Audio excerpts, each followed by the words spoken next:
Welcome to today's episode of Trauma Intersections. I am your host, Courtney, and I have the amazing Laura on the line with me today. Laura, tell everybody about you and what you do. Sure. Thank you for having me on your show. I'm so excited to be here. I'm Laura Richards. I'm the host of the That's Where I'm At podcast.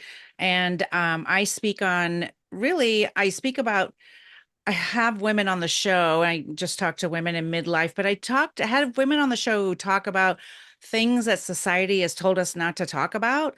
And then eventually became the narcissist show because I spent 33 years with a narcissist. And so I started talking about that after my personal experience and my healing journey after narcissistic abuse. Okay, Yeah. awesome. So, Yeah. her podcast will be linked in the show notes below, just Thank so you know if you want to you. check it out. Thank you. And I've listened to it. It is amazing. If I recall, she's in Thanks. the top 2.5% right now, but I I am. digress. Woohoo! Congratulations. Thank you. So Um, much work. Yeah. So you kind of mentioned narcissist, and I know a Uh-huh. little bit about your story, Yeah. but what would you be comfortable sharing on how Yeah. that trauma Yeah. and trauma of living with a narcissist kind of intersected you in your life? Yeah. Well, I always say that I'm about 3.5 years old. So the other 55 years, it's all trauma. And some of it's a little T trauma, right? Some of it's a big T trauma. Yeah. You know, well, how narcissistic abuse showed up really is it felt like home. So it was, very similar. And it came in the form of a covert narcissist, which is someone who is a nice guy out in public and then at home, maybe wouldn't talk to me, demanded of me, I walked on eggshells. I was told I wasn't good enough. I never felt good enough for everything. And he used to say to me, it shouldn't matter what I say to you. You should work on your self-esteem so that no matter what I say to you, it won't matter and you'll be okay. And I'm just like, well, but just why can't you say nice things to me? Like, yeah, well, that was an excuse because narcissists always have an excuse of why they want to treat you badly, So that was his excuse was I'd be like, they always want to play devil's advocate, things like that. But, when you do that for any length of time, really, it really gets you down. Your self esteem is eroded away. Every bit of your self esteem. Plus, did I even have any to begin with?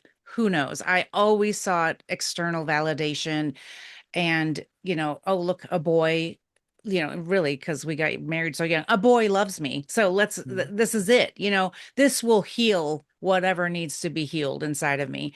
And I really thought that for a long time. Of course, we're societalized that way, you get married, so then you complete me and all that bullshit. you know Mhm. so and so, but we're societalized that way. I'm Gen X, so of course we were taught that. And I had a model of my parents being married forever. They were married till the end. And so I just thought you find your person, you get married, and that's it. But I wasn't choosing from like, is this person good for me? I was Right. choosing this person says they love me, so I'll choose them kind of thing. They're Yeah. choosing me that I must be worthy of love and attention and everything. And so that just kind of continued the cycle of, I think, at home where I don't feel like I was loved enough, and I'm the parentified eldest daughter, and it's not a surprise I have a microphone in front of me every day because no one listened to me. Everyone will listen to me now. That's right. Well, you have a I whole lot mean, of people. it's not a surprise, but also I've always like somebody who cared for others. I was brought Mhm. up in a house like that. My mom always had room at the table for another Mhm. person. And so I was brought up that way. And so I remember like things that people would say, like, you're so gullible. And I'd be like, oh, I feel like I'm trusting, not gullible. Looking back, I'm like, no, I was gullible. And they were kind of telling me, you're gullible.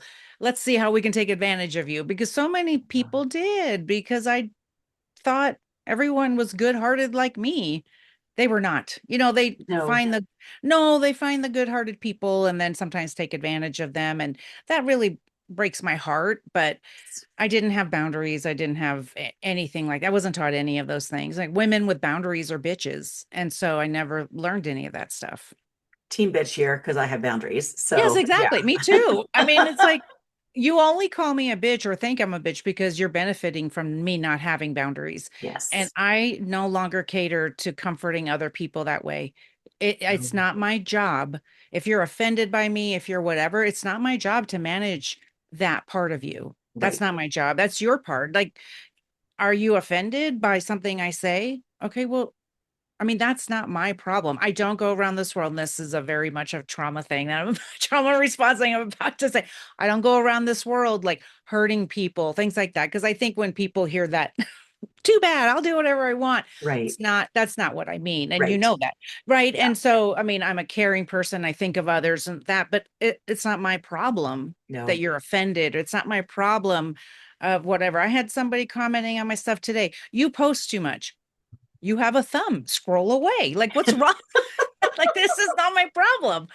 Yeah. Why are we trying to tell people things like that? Like, what is your deal? So sometimes I know I overcorrect and I'm all like, rah, no one will tell me what to do. Yeah. But I do, try to continue to work on that to make sure there's a good balance. And I feel like I do have that at this point.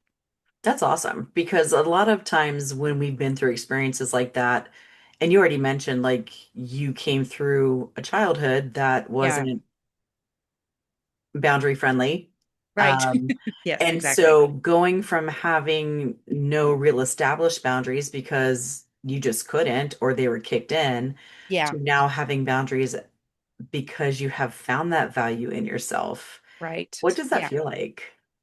Well, it's amazing. And people always ask, like, what's the one thing that will help? And I'm always like, well, boundaries, but you can't have boundaries without loving yourself. And so you don't get to do those separately because I could tell somebody all day long, this is how you set a boundary.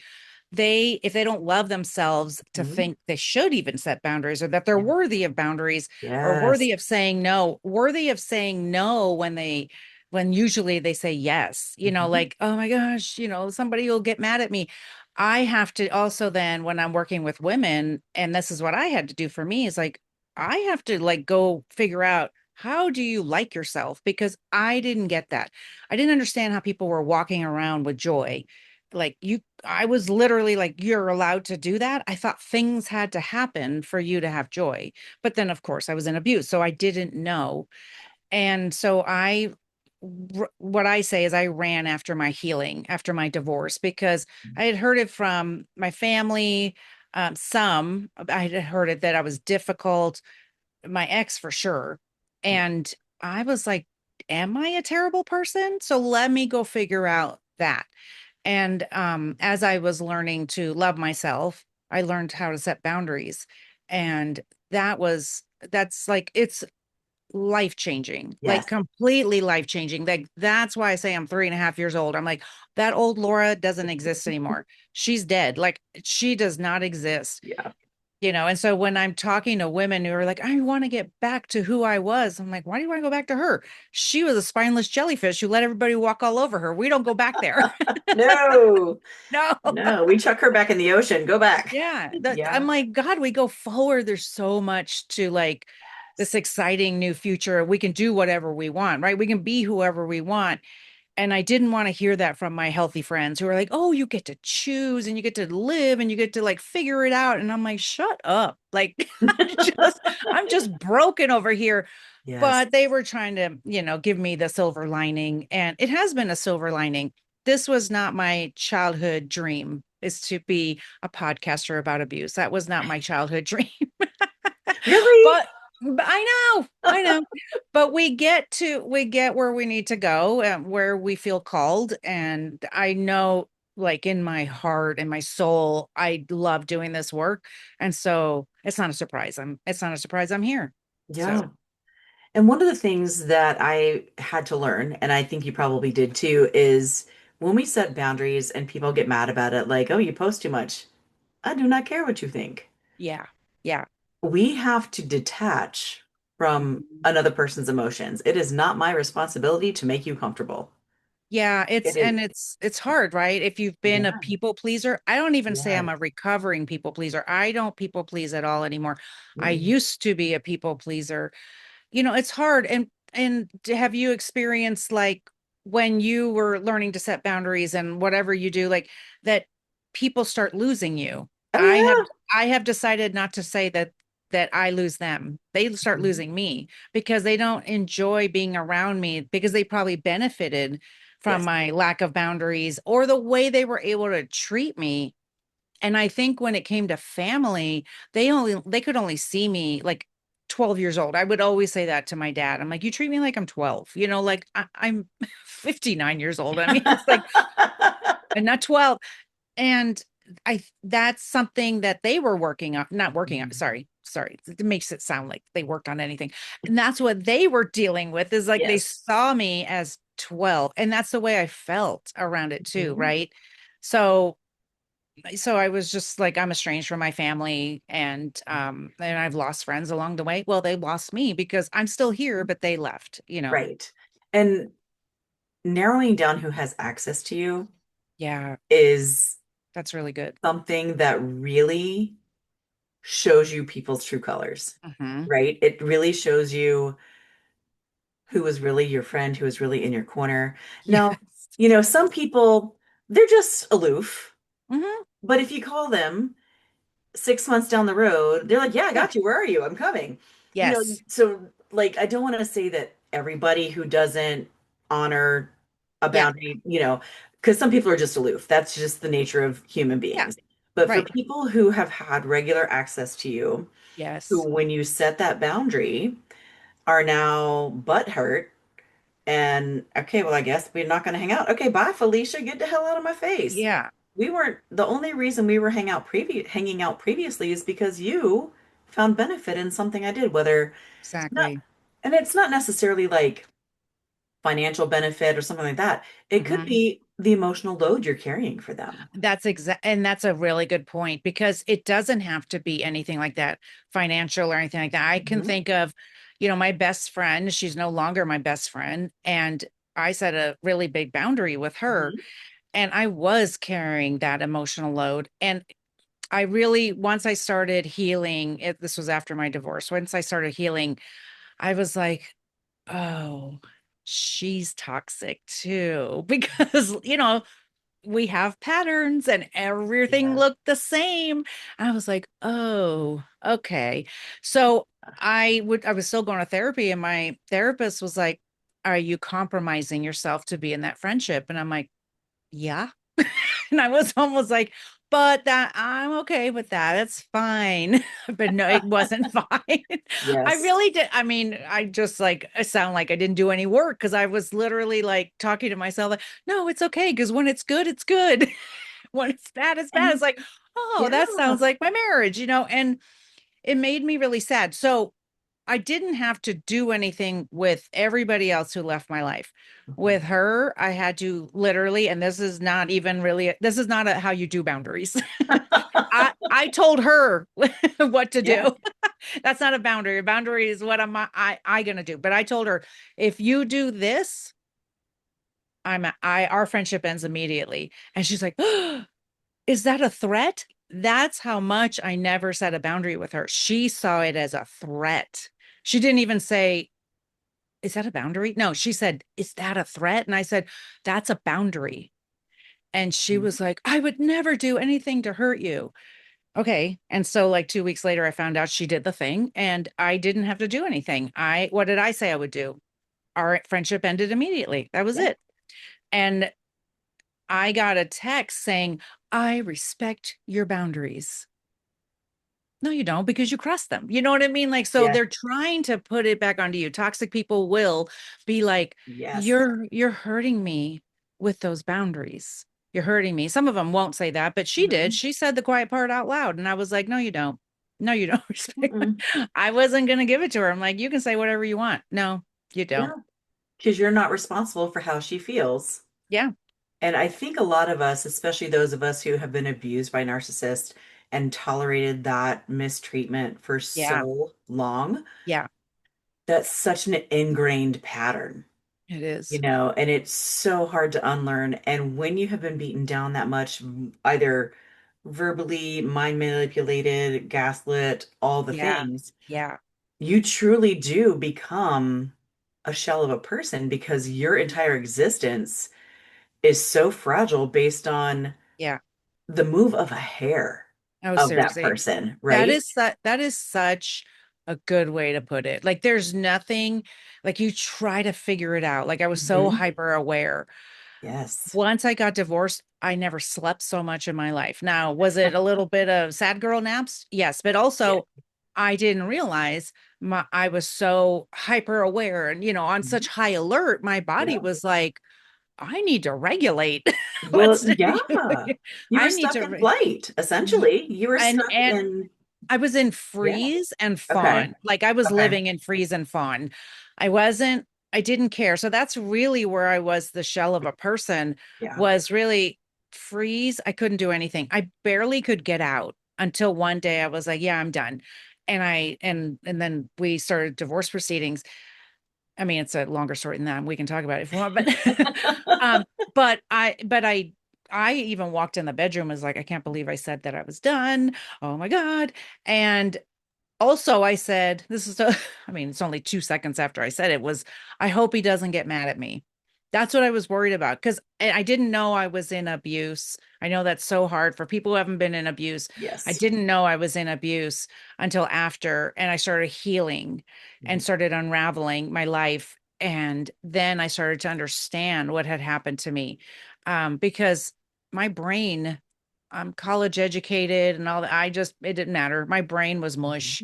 Mhm. I could not think one thing. So I was very much in fawn, which is I didn't make decisions. I didn't do Mhm. anything. I was just a shell of a human, just puttering around my house, not functioning. Yeah. And, I was told I was no fun anymore. And well, yeah, Because I'm I not. have the life sucked out of me. Yeah. Exactly. I'm really not any fun anymore. And and it's so sad. I mean, I think back to 2022, Laura. She was in such survival mode, and I feel bad for her. But I got out. I was able to at least say I wanted out. So it's so funny because I said I asked for a divorce, and I've had people like totally jump on me for that. I'm like, why? Oh, because I asked. I was in abuse. Of course I Yes. I mean, you don't know when the other shoe is going to drop. No, you don't know. It's the most dangerous time for a woman to Yes. leave. And I speak very heteronormative because the statistics are men are usually abusers and women are usually the victims. And so, yes, that's the most dangerous time. Um, and it's scary. He was never physically abusive to me, and he had somebody waiting for him. So he was in a hurry. He was like, oh, yay, a divorce. But he never would have said it. No, he's a coward. I mean, he's the P word, but he's a coward. You can say it. You He's can a say it. pussy. Yeah. Yeah. Yeah. Well, No, I mean, actually, he's a seriously, wiener because he's a pussies wiener. can take a pounding. That's right. That's right. He's a, So, he's, he's a set of balls, right? Yeah, yes. that's right. I mean, it's to me, it's ridiculous. So, can I tell you about like the reverse discard? Is Yes, that okay? absolutely. So, well, I mean, we get the general idea of a discard. A discard is like they're done with you. So, especially with a narcissist, you're going through the cycle of abuse. And Mhm. so when we were getting to like, I was love bombed and I was still being fed breadcrumbs. Let me tell you, till the end, Hmm. so that little bit of breadcrumb was like, oh, he's nice to me today. Oh, so that gives you that hope. And so now your brain gets chemically attached to them because you have intermittent reinforcement, intermittent abuse. You don't know if you're coming or going. If he's coming or going, you don't know. Right. And so we are getting to the end, which is the discard phase. And instead of him asking for a divorce. Listen, I even asked him after when I found out about his girlfriend and all this. I'm like, I don't understand. Why didn't you just ask me for a divorce? He's like, oh, I didn't know. I didn't know we would end up together. I'm like, okay. And But you don't are ever, together. but they're married. Okay. So they're married. So Her turn. yeah, it's like, yes, her turn. Congratulations. You wanted it because she was our friend. So, like, Mhm. congratulations. He's yours. He won't physically harm her. He'll just drive her to the brink of insanity. That's all I can tell you. I mean, hopefully she finds my podcast. That's all I can say. So he came into the room to say, like, if this is the way our life is going to be, you should tell me you're done. Like, that's how much they're not going to do it. Because what's probably happening in the background is the smear campaign. They're probably talking to her Oh, or yes. to other people saying, I'm in a terrible marriage. Life is terrible. And then I'm also thinking, like, why wouldn't his friends go get a divorce? Like, why wouldn't they say that if you're in such a terrible marriage? And so then I said, why do I have to say that I'm done? Like, why don't you say it? He's like, I'm too big a pussy. He said that. And I always say that because that's how someone who claims to love, this is the love of your life, this is your husband, right? This is how they talk to people like that. And that's why it's so hard to explain to people who are like, well, he was always nice to me. I'm like, really? Because at home he calls me, see you next Tuesday. You know what I mean? Like, it doesn't make sense to me. And so it's hard for covert narcissists, it's hard for people to understand. And Hmm. we don't have to explain it. I can explain it so people have awareness, but it's not Yeah. my problem if you don't believe me. And so I said, you know what? I am done. And then that's when I walked in the bedroom. And so now he had the perfect victim story. I asked for the Hmm. divorce.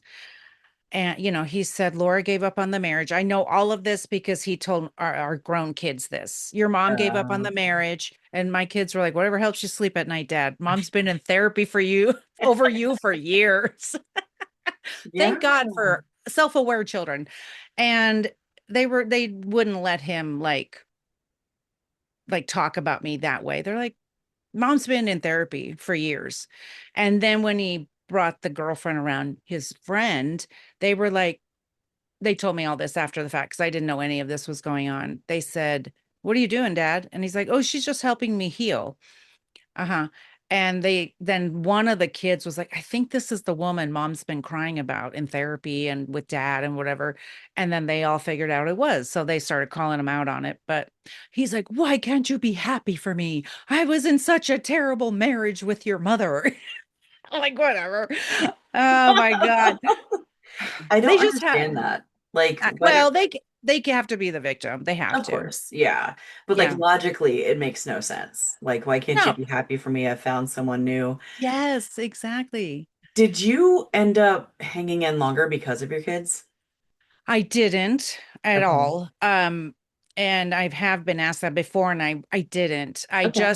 I held in as long as I could because I really thought it would be at some point he would figure it out. I would show him enough PowerPoint presentations that he would understand what he needed to do. Sure.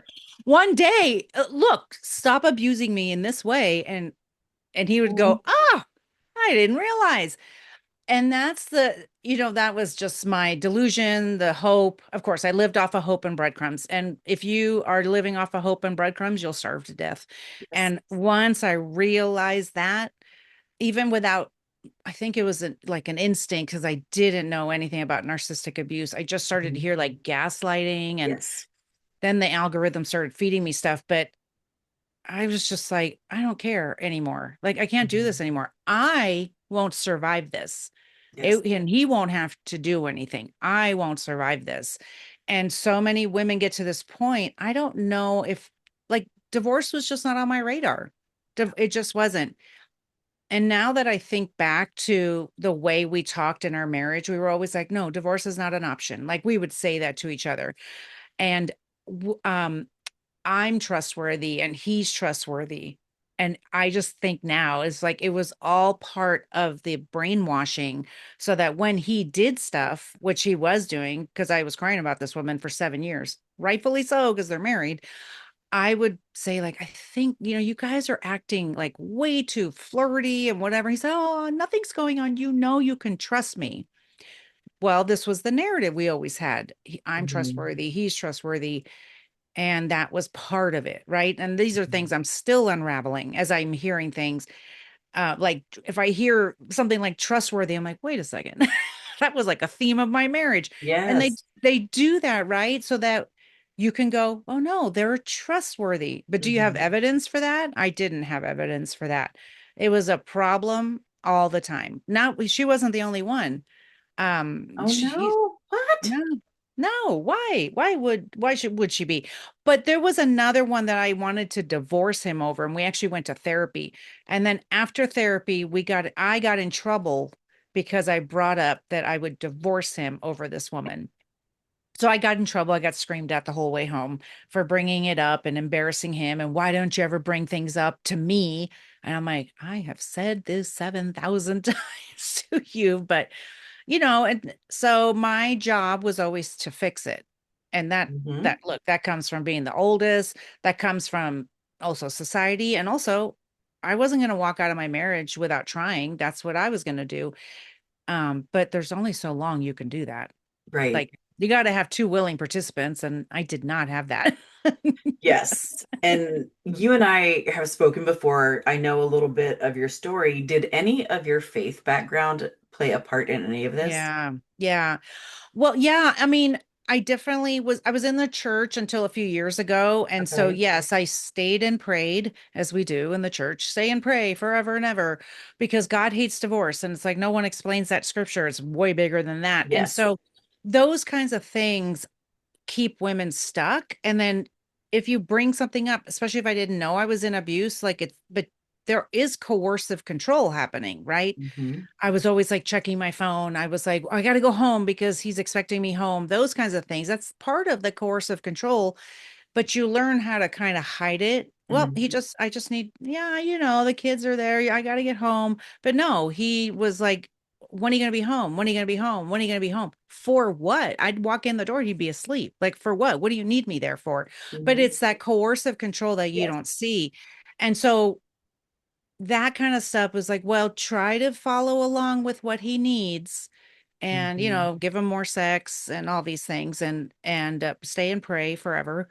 And that's what I did. And so I think that was my little bit of brainwashing in there and that was actually the first thread I unraveled that helped me to see everything else. That is Hmm. like church, some toxic church communities, not all church communities, but toxic Yeah. church communities can look like the cycle of abuse. Yes. And so everything, this is interesting because I think, and I'd love your like thoughts on this. When we are okay, so every single thing, my family, my some of my friends, my marriage and my church, I was the common denominator in Hmm. there being all the problems, right? Everybody was telling me I was the problem. That was really hard to like reconcile that just because I was the common denominator didn't mean I was the problem. Correct. So how do you talk to people when they say that? Like everybody thinks I'm terrible or whatever they're dealing with. There's a lot of people who, again, because of the nature of the people that we're talking about, Yeah. these are people that did not provide you a safe, loving, Yes. and caring environment. Hmm. These are people that took advantage of you. These are people Yeah. that did not do anything to have your best interest at heart in any way, shape, or form. Right. So, of course, that's what you learned. Yeah. That's going to be what you seek because that's what you know, Right. right? And so the common denominator is going to be with all of these abusers. That's why there's so many women that have challenges getting out of abusive situations, is Right. because the devil you know is better than the devil you don't. Yes. Yeah. And It's so true. you were developed and taught at Hmm. such a young age that this is normal, Right. right? You didn't know Hmm. any different. Mm-mm. So Mm-mm. until you started owning your power, learning more about yourself, learning more about the value that you carry in the world, you couldn't Yeah. recognize that. So the common denominator absolutely is you Yeah. because of all of the patterns you were taught as a Yeah. child. You didn't know any better. If you only eat Right. chocolate ice cream, Yeah. that's all you've ever had in your life. Hmm. And then someday somebody gives you strawberry, you're like, oh, what's this? Yeah. I don't know about this. I didn't even know this existed. Exactly. Yeah. And so you're expressing something that I see a lot where, well, it must be me. All this Yeah. stuff's going wrong. All these people are upset. It must be me. Well, Hmm. it must be because you didn't have an opportunity to Hmm. learn differently. Right. And so Yeah. the law of That's attraction plays into that a little bit too. right. And so that's why like when I pulled the like religion thread, Mhm. something started happening there. The cycle of abuse happened and I was kind of run out of my church. And, I was discarded because Mhm. I started like to voice my concerns with things. Yes. I was run out of there. That was the first thread I pulled. That doesn't mean that it made it easier to then pull the next thread, but Mhm. but it helped me to understand. I'm like, oh, this is why everything started sort of tumbling down when I pulled that thread, the sweater unraveled. And it Mhm. makes so much sense because I am the common denominator, and I'm okay with that. Everything blew up, and it's so scary when I tell people that they're like, where is everybody? And I've lost everybody. And it's like, okay, but now there's room for the right people to come in, because our mutual friend Gabby got many of those phone calls of me sobbing, I don't have any friends. She's Oh, like, girl. I know, Oh. because I didn't know what was happening. But listen, the friends that I have who are really close to me now were already there, but they couldn't get closer because there was no room for them. Yeah. Yeah, there was no room for them. And so now there is room for them. And so my Mhm. life looks different and it's better. But you have to go through that terrible, that's a terrible, Yes. healing season, all Mhm. that, just the shedding of the wrong people, all that. Yeah. And that exhaustion you had Hmm. after the breakup, that is so common. When we get through the big heavy shit that we get Hmm. through Yeah. and we stop and we just start to breathe, Yeah. embrace healing, just kind of get out of that box. Hmm. It is so normal for a body to be completely fatigued. Yeah. It can take years, especially Mhm. with 33 years of marital abuse plus the Yeah. additional abuse from your family. Yeah. So, it can take years. Now, does everyone take years? No. Some people Right. are like, we're good. Yeah. Very rarely. Yeah. But, it can happen. And there are different modalities and different things to kind of help through that. Now, you mentioned that you Yeah. went through therapy. Are Yeah. there any other things that you did for yourself to try to get through all of Yes. this big, heavy shit? Everything. It's like, give it to me. What will work? Well, I'm very type A. I'm like, I wanted to be healed, yesterday. Like, what's taking so long, And We're giving yourself spreadsheets, kind of. and then, and then I really thought I was walking out of my marriage and that I got rid of the problem. So everything's going to be fine. I mean, in a sense, in a sense, yes, but also, I had friends who were like, you're going to be grieving and you're going to be unraveling. And that was before I even knew what had happened. And I was like, grieving him, that no. And yes, so I was like, once I started to get clarity, I was like, this is sad. Like, why did we get divorced? And why couldn't we make it work? And why didn't he love me? That's the way I felt at the end. So I did tons of journaling, love Mhm. journaling. That was probably the biggest thing because I had no one around me who would read it. You just getting the thoughts out, get them out of my head so I can go to sleep or whatever. And really like dreaming, but also getting these horrible thoughts out of my head that like so that because I kept ruminating, because your brain's trying to Yes. close the loop and solve the problem. And like, stop. We have to stop talking about this, or in my head, I was like, stop it. And I did anything to get the dopamine Mhm. endorphins up, exercise. um, and then I do talk about this, which this has nothing to do really necessarily with drinking, but I stopped drinking because what I started to remember and understand was I used to numb with alcohol in my marriage.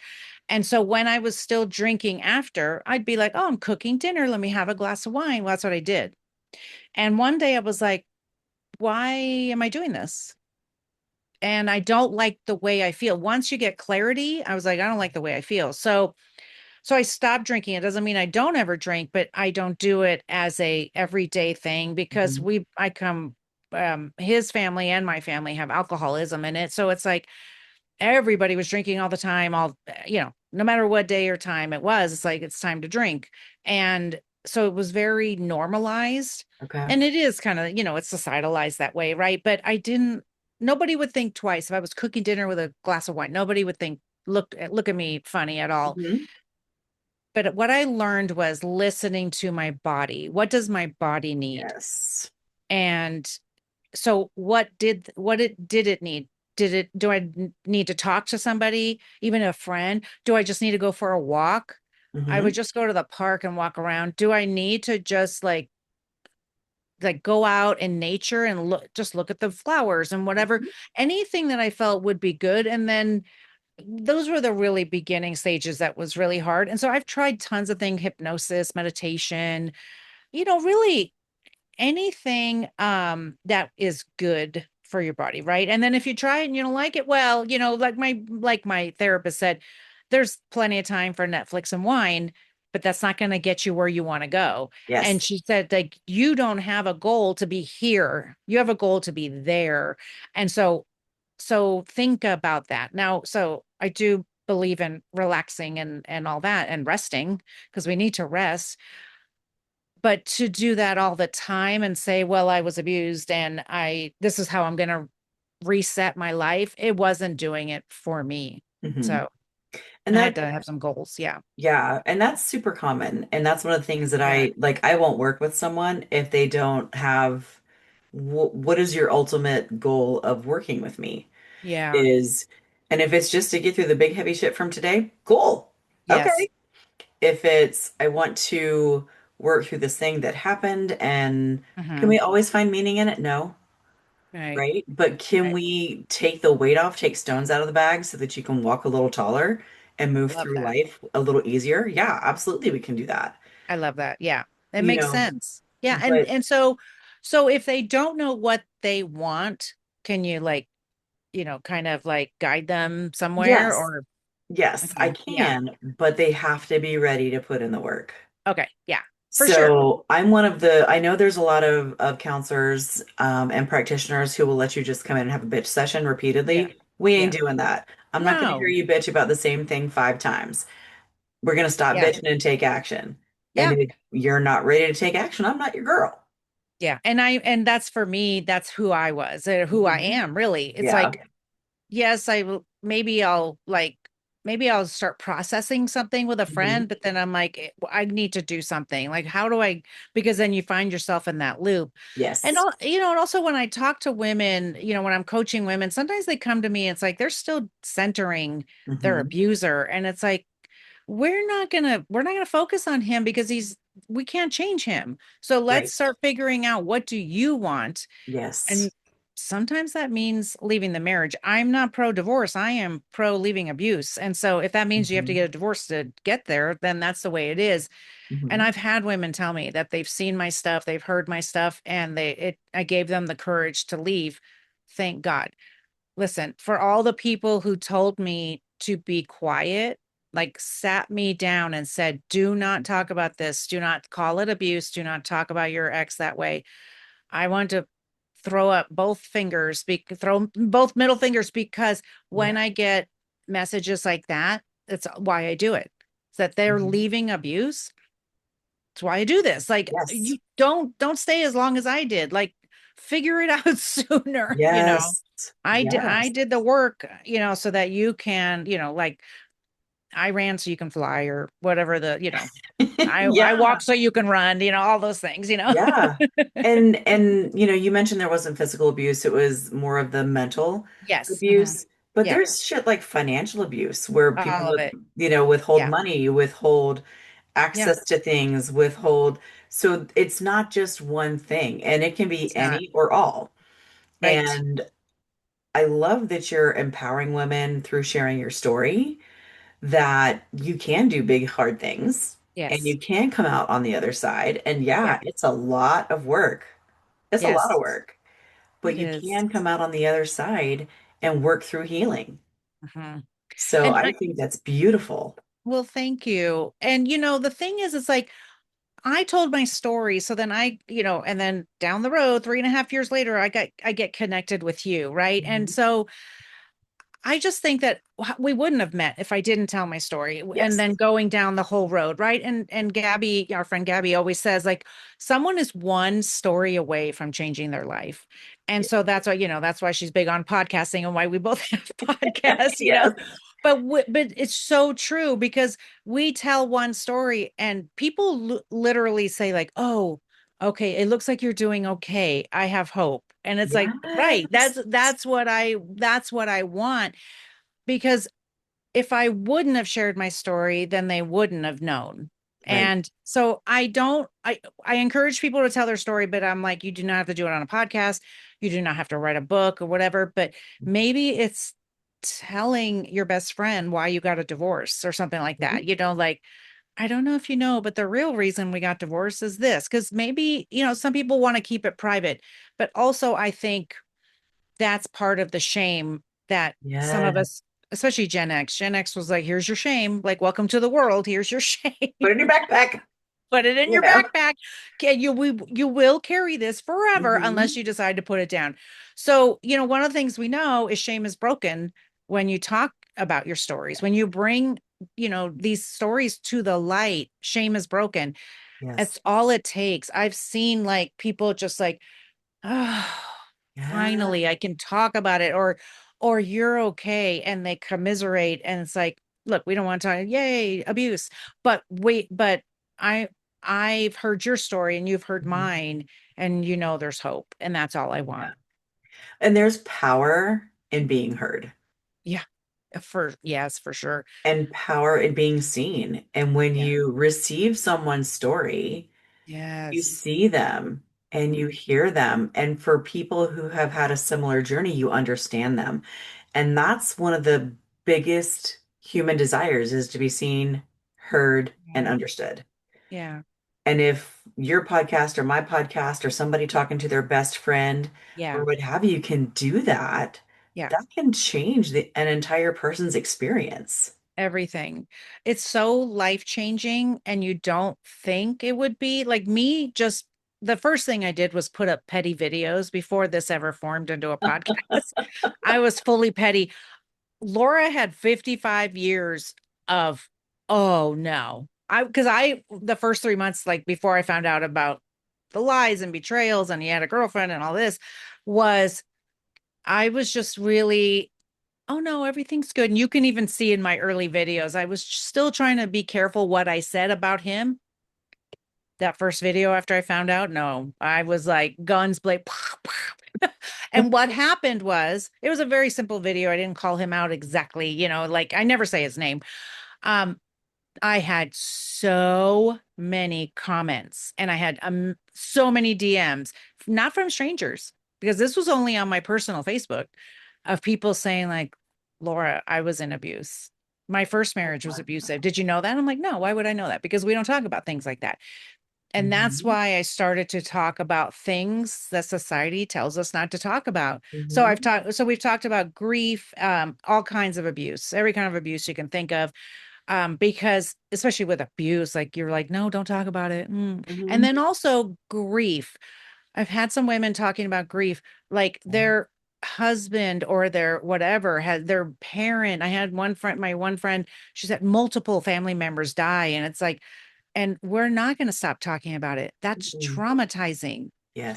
Having people say to you, you should be over that person talking about it. Well, I'm not over my mom's death, so everybody's going Yeah. to still have to hear about it. Yeah. It's just the way it is. And there's more grief too, because yes, losing a person is horrible, but there's grief in knowing what could have been that Yeah, did not happen. that's so There's hard. grief in looking back over what you wanted Yeah. and it not being realized. Hmm. So it's not just when a person passes away, Yeah. when you have unmet needs that you had Yeah. dreamed about, Yeah. and for you, it ended up with a divorce. Like, Yeah. there's grief in the story that you didn't get to have. Right. And grieving someone who's still alive. And Yes. it's painful. And so then I'm grieving also this person I didn't know as Hmm. well, because basically it was all a lie. So I have to also grieve those 33 years of my life because he lied. I can see the lies now from the beginning. I can see that. I can go back. And so when people say, like, why didn't you leave at the first red flag? They don't look red. They don't look red. There's like a bunch of green ones around them, and you're being too sensitive. And, they give you this backhanded compliment or whatever. And you're like, well, that was rude. Well, you're so sensitive. You know how you've always been sensitive. Hmm. that kind of thing. And they're like training you through it. And so it's so hard to leave at the first red flag because the first red flag is not a punch. Hmm. It's it's starting the process of turning up the heat, like the boiling frog. Hmm. You start turning up the water and you don't realize you're in a pot of boiling water Yeah, until it's too late. absolutely. And often narcissists prey on people who have had a history or family upbringing of Mhm. lack of confidence Yeah, because someone confident wouldn't tolerate what they're doing. right. And they Yeah. know how to poke, poke, poke, compliment, poke, poke, poke, we'll Yes, do something nice, exactly. poke, poke, poke, we'll do this. And that's Mhm. that's the traditional pattern of a narcissist. Yeah. And then if you came through the life of, being the oldest daughter Yeah. and never being good enough, never being smart enough, all that, and Yep. then they throw a compliment your way, you're like, thank Oh, you, it's the you're best. Yes, exactly. it's like touching that need that I needed so Yeah. much. And it's like, look, we don't need to have scraps. Like we can No. go out and buy our own loaf of bread. We do not need scraps, but I lived off of scraps. I lived off of Mhm. hope and the breadcrumbs, that intermittent reinforcement, right? We don't sit, Yeah. I'm in Las Vegas. We don't sit at slot machines because they never pay out. We sit there because they do occasionally pay out. And so you can put up with, well, I don't because I don't gamble, but I'm like, I've learned to Yeah. not gamble of living here all my life, but you're putting in money. So it's that intermittent abuse. Then here Yeah. comes the intermittent reinforcement. Oh my gosh, you won. Now we'll go back another time. So hard to Mhm. because that just causes that chemical reaction in your brain. You're so bonded to them. And why I didn't understand when I was like out of the marriage. I'm like, why do I hate him and I love him? I don't get this in any way, but but Yeah. that was my brain's chemical reaction to the trauma Mhm. bond.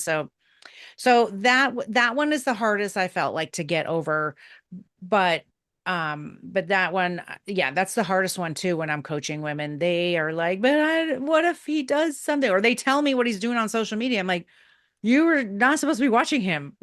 He's gonna Block. You need to block everywhere because they are going to go on with their life and they're going to treat you like you never mattered because to them they just were using you. And Mhm. I'm like, if you come to me for coaching, I don't pussyfoot around. We're probably very similar Yeah. like that. I'm like, I'm not interested. Like it's going to hurt so bad. We're going to rip the band-aid off and then we're going to start cleaning up the wound, but we're not going to put another band-aid back on. Like we're going to start healing. Yeah. We have to. It's hard, but you don't want to go on. What do you want to see? He's having his best life. He's not having his best life. He's just on to the next one. He started the cycle all over again with a new one who won't, who's putting up with his bullshit. So And you're seeing the highlight reel. exactly. You're seeing Yes, the that's what I'm highlight reel, saying. just like with any of us.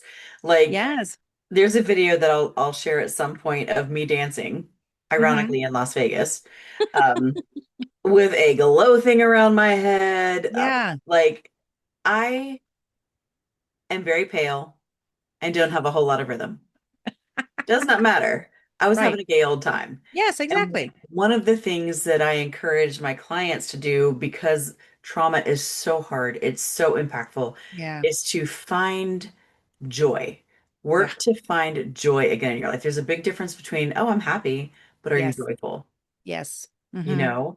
So I was having a joyous moment, dancing like a fool That's poolside ex at this Yep. place that we were going. That's exactly it. So, how have you been able to find joy again Yeah. in your Well, y- life? you know, I have always I've always liked whimsy in my life, whatever that means, any kind of whimsy. And he was so hesitant to that. But also you have to remember that a narcissist, if you like something, they will definitely not like it. So try not to say what you like out loud. But I mean, it wouldn't matter. Yeah. So now I have things around me, not that, things make you happy and stuff and joyful, but I have things around me that I look at and say like, I got to make that choice. Yes. And that brings me joy. I get to walk in this world and make a choice. I get to go here and so after not having choices for so much of my life, that brings me so much joy to be able to like just go see my granddaughter and not worry about that somebody's going to say I'm loving on her too much, or I bought her too many presents, or whatever it is, or not. You know what I mean? Like Yeah. the way that I know that he would be if he was around. Um, anything like that. Because I heard all of that when we were together, like you're too happy for them, you're too this, you're too that. But it doesn't matter. It doesn't matter what it is. They're going to find a way to, beat you down, either, literally or metaphorically. And so when I walk in this world and able to make my own choices and have a lot of whimsy in my life, it just brings me a lot of joy. Just and it's simple things, but it brings me joy. That's awesome. So if someone wants to get a hold of you, how do Yep. they do that? So I'm everywhere as That's Where I'm at podcast. Okay. And my website is that's where I'm at podcast.com. And you can find every single thing on there. And I'm guessing we'll put it in the show notes. Yes, we absolutely will put in the show notes. Yeah. And so I'm everywhere on social media as well. And on my podcast, that's where I'm at podcast. So yeah, you can find me there. I have links everywhere. It's not hard to find my stuff, or you could DM me and say, I want to coach with you, or I need some resources. I have tons of resources. Okay. If I can't help you, other people can, who are doing different work or the same work or whatever. Because if we don't resonate, maybe you'll resonate with Yes. somebody else. And that's exactly why I put everybody's information up. So Thank you. Well, it will definitely be linked below. And Laura, thank thank you you. again for spending time with me. I've loved talking. I think we could probably talk for more hours, I but know, I know. we're gonna wrap it up for the today. And for everyone listening, I just want to say thank you for tuning in today, and we will see you at the next intersection.